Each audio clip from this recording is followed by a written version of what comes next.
Assalamualaikum warahmatullahi wabarakatuh. Perkenalkan, saya Dede Siva Alifasari, mahasiswa Fakultas Hukum Universitas Subang, nomor NPM C1A230407. Video ini saya buat untuk memenuhi tugas pada mata kuliah Hukum Asuransi. Mari kita bahas tentang perbedaan antara bunga cagak hidup dan perjudian. Pengertian bunga cagak hidup. Bunga cagak hidup adalah suatu perjanjian di mana satu pihak memberikan sejumlah uang atau barang kepada pihak lain dengan ketentuan bahwa pihak penerima wajib membayar bunga atau sejumlah uang secara periodik, biasanya bulanan atau tahunan, kepada pihak pemberi selama pihak pemberi masih hidup. Contohnya, seseorang memberikan sejumlah uang kepada perusahaan asuransi dan sebagai imbalannya, perusahaan tersebut akan membayarkan sejumlah uang tertentu setiap bulan kepada orang tersebut seumur hidupnya. Pengertian perjudian.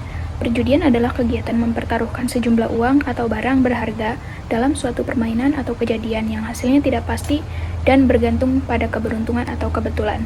Tujuan dari perjudian sendiri adalah untuk mendapatkan keuntungan berupa uang atau barang yang lebih besar dari yang dipertaruhkan. Meskipun keduanya adalah termasuk perjanjian untung-untungan, tapi terdapat perbedaan mendasar seperti yang pertama, dasar perjanjian. Bunga cagak hidup biasanya didasarkan pada perkiraan harapan hidup seseorang.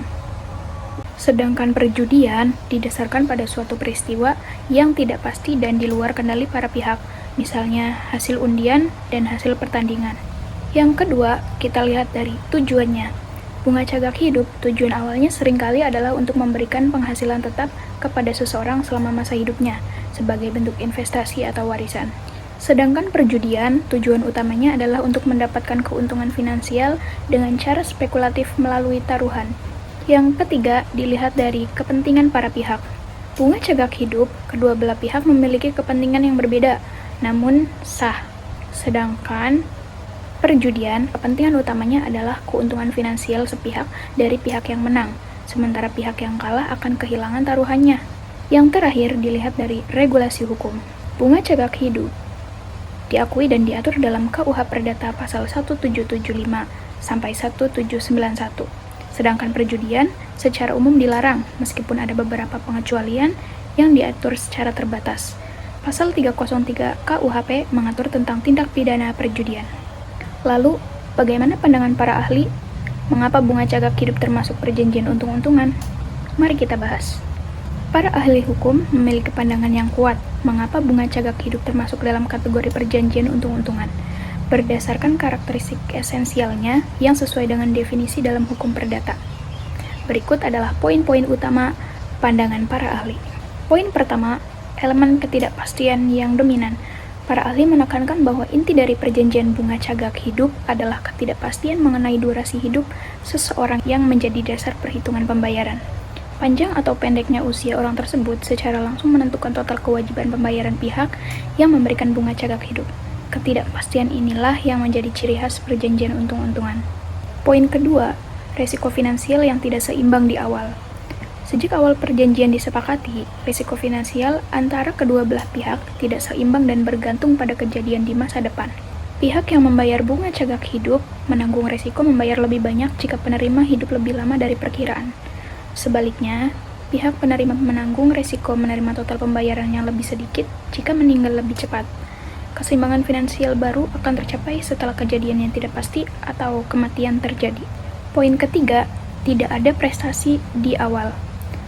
Berbeda dengan perjanjian timbal balik biasa, di mana prestasi kedua belah pihak dapat diukur atau dipastikan sejak awal, dalam bunga cagak hidup, jumlah total pembayaran dari pihak yang memberikan bunga tidak dapat ditentukan secara pasti pada saat perjanjian dibuat. Hal ini karena sangat bergantung pada variabel yang tidak dapat diprediksikan dengan akurat, yaitu usia seseorang. Yang keempat, karakter spekulatif.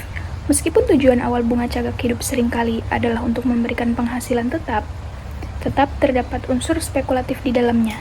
Pihak yang memberikan bunga cagak hidup berharap agar penerima tidak berumur panjang, sementara penerima berharap sebaliknya untuk memaksimalkan manfaat yang diterima.